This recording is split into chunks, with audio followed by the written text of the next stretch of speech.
Привет! Это базовый MacBook Pro на чипе M5, я уже делал про него большой обзор, и объективно это для 80% аудитории, наверное, идеальный базовый MacBook Pro. Но у него есть и проблемы, и что самое удивительное, с ними как раз столкнутся те, кто берут его за приставку Pro, чтобы использовать его для профессиональных задач. И в первую очередь я, конечно, говорю о его черном цвете. Это все так же крашеный алюминий, и он проблемный, именно для тех, кто за маком сидит постоянно.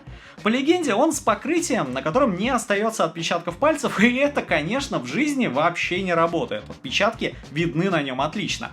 Но это еще не самое плохое.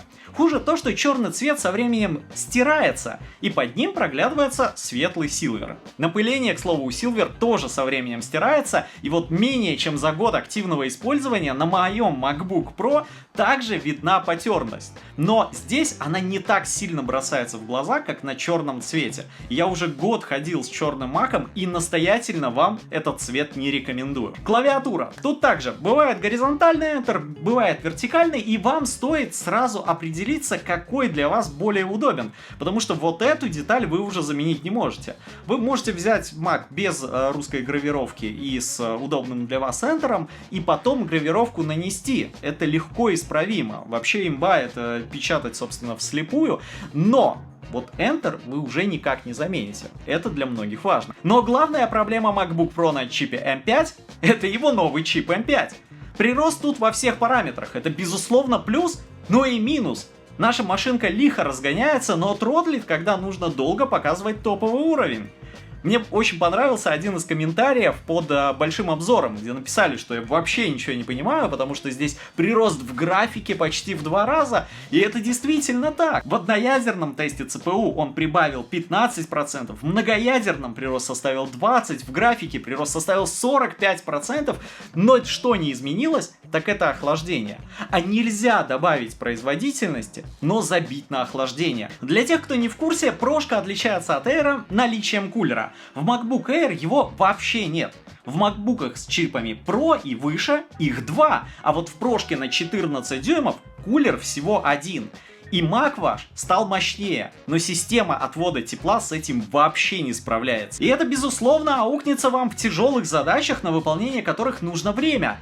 Вначале я тоже радовался, хороший FPS показывает, рендерит мгновенно, но все это не важно. И не важно, насколько больше FPS в Cyberpunk он может выдать.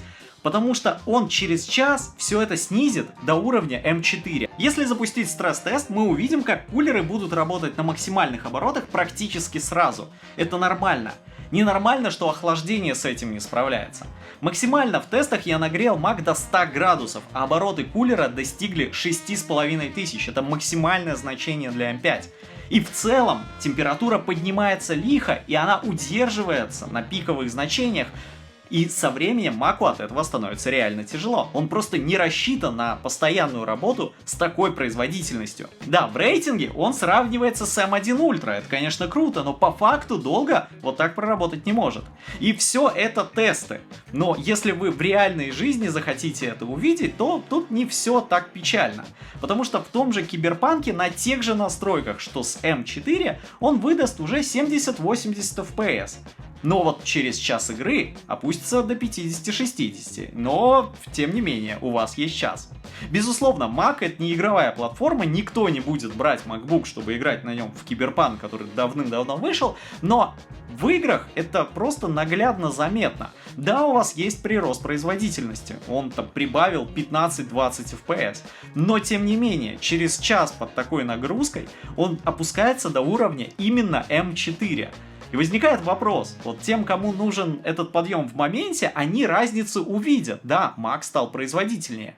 Но те, кто хотят, чтобы он выдавал эту производительность долгое время, они будут разочарованы. Вообще, на мой взгляд, возможно, я, конечно, ошибаюсь, поправьте в комментариях, это не проблема в монтаже, в работе с фото, потому что там нагрузка как бы не постоянна. Что-то поправили, и Mac успел охладиться, пока вы там какое-то следующее действие сделали. Если вы можете обеспечить ему долгую нагрузку и планируете его брать именно для такого, то вы разочаруетесь. Вам нужно ждать M5 Pro, потому что там 2 кулера и держать температуру они будут нормально. Mac разогревается, один кулер у него точно не справляется, и в итоге вы получаете перегрев и снижение производительности равнёхонько до уровня M4.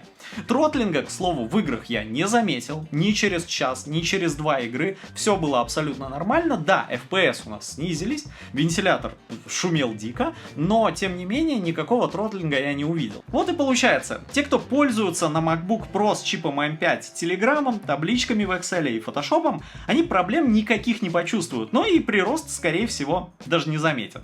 А те, кто хотят и могут увидеть этот прирост в своих ежедневных задачах, столкнутся с проблемой, просто с перегревом и с тем, что производительность их новенького Мака опустится до уровня того Мака, который был предыдущим. Вот как-то так это и устроено. Пользуйся!